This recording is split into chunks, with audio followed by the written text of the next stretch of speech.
Salut à toi, grand fan de RC, c'est Toff pour Spinner RC Speed, j'espère que tu vas bien. Alors ça fait un petit moment que j'ai pas fait de vidéo, donc comme toujours, hein, j'ai le projet qui me prend pas mal de temps. Donc aujourd'hui, qu'est-ce que nous allons voir? Nous allons voir le lexique des hélicoptères RC. Donc comme la vidéo que j'avais faite pour la voiture, là on va attaquer sur l'hélicoptère. Allez, c'est parti. Donc, on va commencer par la canopie. Donc, la canopie, c'est entre guillemets la tête de l'hélicoptère, donc plus communément appelée en français la bulle. Donc, c'est ce qui vient à l'avant de l'hélicoptère. Ensuite, vous avez le moteur. Donc, ça, c'est pas très compliqué. Vous avez les cerveaux du cyclique. Donc, vous avez 3 cerveaux. Ensuite, vous avez le cerveau de l'anticouple. Vous avez dans différents cas soit 2 courroies ou une seule courroie et un pignon qui vient toucher la couronne principale. Donc en fait, sur ce type, vous avez 2 couronnes. Donc ça, c'est la couronne moteur, on va dire, parce qu'elle est reliée au moteur. Et en dessous, vous avez la courroie d'autorotation ou de l'anticouple. Donc quand le moteur tourne, cela entraîne l'anticouple. Une fois que le moteur tourne plus, en fait, c'est une roue libre. Ensuite, vous avez les flancs ou le châssis. Donc ça, tout ça, c'est le flanc droit par exemple, et ça compose le châssis de l'hélicoptère. Ensuite, vous avez ça. Donc souvent, ça c'est magnétique, ou alors vous avez une tige et vous mettez la fixation de votre canopie là-dessus.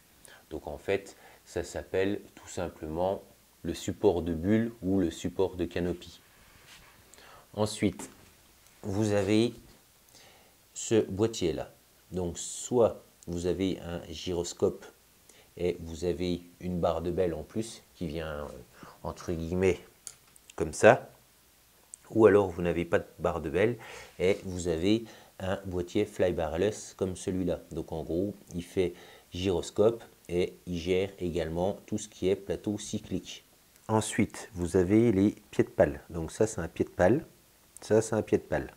La tête de rotor, c'est cette partie qui vient se fixer sur l'axe principal qui est relié à la grosse couronne de moteur. Le plateau cyclique.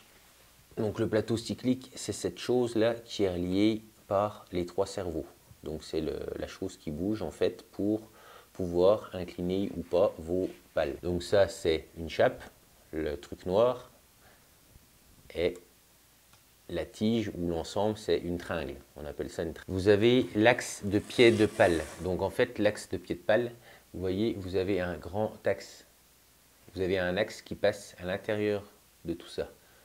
Donc souvent, vous avez une vis là et également une vis de l'autre côté. Et vous le faites traverser votre tête de rotor. Donc en fait, l'axe que vous voyez là en argent, c'est l'axe de pied de pale. Cette pièce là, c'est un guide tout simplement pour le plateau cyclique.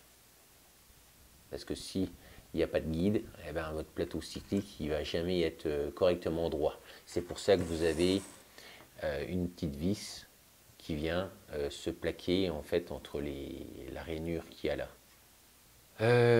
L'axe, le support en alu là, bah, c'est tout ce qui est support cerveau, tout ça. Le noir, là, c'est le support moteur. Ce type de fixation, en fait, c'est pour les nouvelles fixations. C'est quand vous mettez votre batterie à l'intérieur, vous la faites rentrer, et ça vient se clipser sur le support batterie. En fait, c'est pour éviter que votre batterie se fasse la malle pendant que vous volez. Donc, si vous voulez libérer votre batterie, vous tirez un peu dessus, et ça permet d'enlever la tige qui est mise dans le cran, en fait. Ça, c'est les trains d'atterrissage. Donc, suivant les modèles, bah, vous avez soit des trains d'atterrissage grands comme ça sur les T-Rex, ou alors vous avez des trains d'atterrissage comme ça et comme ça.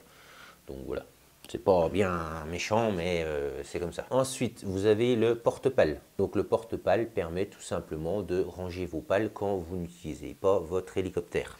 Ensuite, souvent sur certains hélicos, vous avez une pièce en plastique comme ça. Donc c'est le stabilisateur horizontal. Et vous avez également le stabilisateur vertical. Au niveau de l'anticouple, Alors, qu'est-ce que nous avons dans l'anticouple? Vous avez déjà tout simplement l'axe d'anticouple, donc c'est toute cette barre qui compose l'anticouple. Ensuite, vous avez les pales d'anticouple, vous avez le coulisseau, le moyeu d'anticouple. Ah, c'est tout ça, c'est cette chose-là. Vous avez le pignon d'anticouple avec la courroie. Donc, suivant les hélicoptères, des fois, vous avez un torque tube. Sinon, quoi dire d'autre sur les pièces? Bon, après, vous avez déjà pas mal de définitions, on va dire. Voilà, j'espère que cette vidéo t'aura permis d'apprendre un peu plus le langage dans l'hélicoptère RCI. Si tu as d'autres questions, n'hésite pas à les mettre dans les commentaires.